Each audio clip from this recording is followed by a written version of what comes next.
بسم الله والصلاة والسلام على رسول الله. أسأل الله بمنه وكرمه جل في علاه أن يوفق من يشوفني ويشرح صدره ويسر أمرنا وأمره ويغفر ذنبه وذنبنا ويجمعنا وإياه في جنات عرضها السماوات والأرض. أخي الغالي وأختي الغالية، لو تأتون في دورة مياه أعزكم الله وتحصلون المصحف أعزها الله وأكرمه الله من النجازة، وتحصلون هذا المصحف في دورة مياه، ايش بتسوون؟ يرتفع ضغطكم وتعصبون. ليه كل ذا؟ لأن كتاب أنزله من؟ أنزله الجبار. ليه؟ لأن أسامي الله جل في علاه. ليه؟ لأن أسامي الأنبياء رضي الله عنهم موجودين في هذا الكتاب. اسم النبي صلى الله عليه وسلم، أم المؤمنين عائشة. أسأل الله أن يوفقكم. ولكن للأسف إن فيه أسامي لله جل في علاه وهي في دورة المياه. أقرب مثال يا أخوان لكم، عندكم هذا المنتج تشوفونه شامبو واضح، يمكن أكثر البيوت يمكن 70% موجود هذا المنتج وفي دورة المياه، ولكن أنتم لا تعلمون. عندنا هنا مكتوب عبد المؤمن. المؤمن، من هو المؤمن يا أخوان؟ الله. من هو المؤمن؟ الجبار. من هو المؤمن؟ الذي خلق السماوات والأرض. من هو المؤمن؟ الذي أوجدك وأوجدني. من هو المؤمن يا أخوان؟ الذي أكرمنا بالعين والسمع والبصر وبالعافية هو الله جل في علاه، وللأسف موجود في دورات المياه.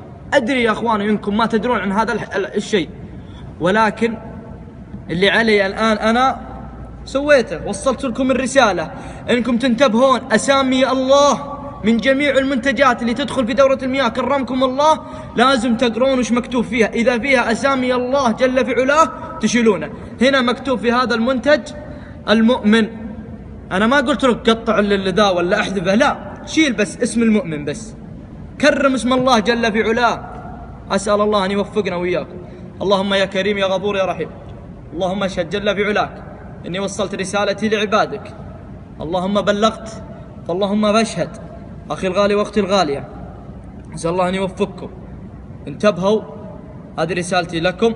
إن كان عندكم هذا المنتج شيلوا اسم الله، وأوصيكم وأوصي نفسي بنشر هذا المقطع.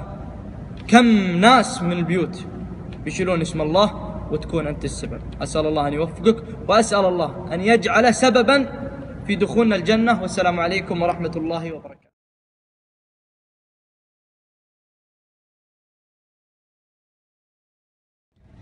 بسم الله والصلاة والسلام على رسول الله. أسأل الله بمنه وكرمه جل في علاه أن يوفق من يشوفني ويشرح صدره ويسر أمرنا وأمره ويغفر ذنبه وذنبنا ويجمعنا وإياه في جنات عرضها السماوات والأرض.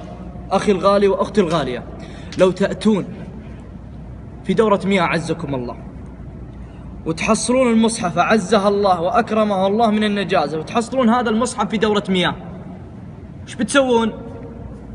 يرتفع ضغطكم وتعصبون. ليه كل ذا؟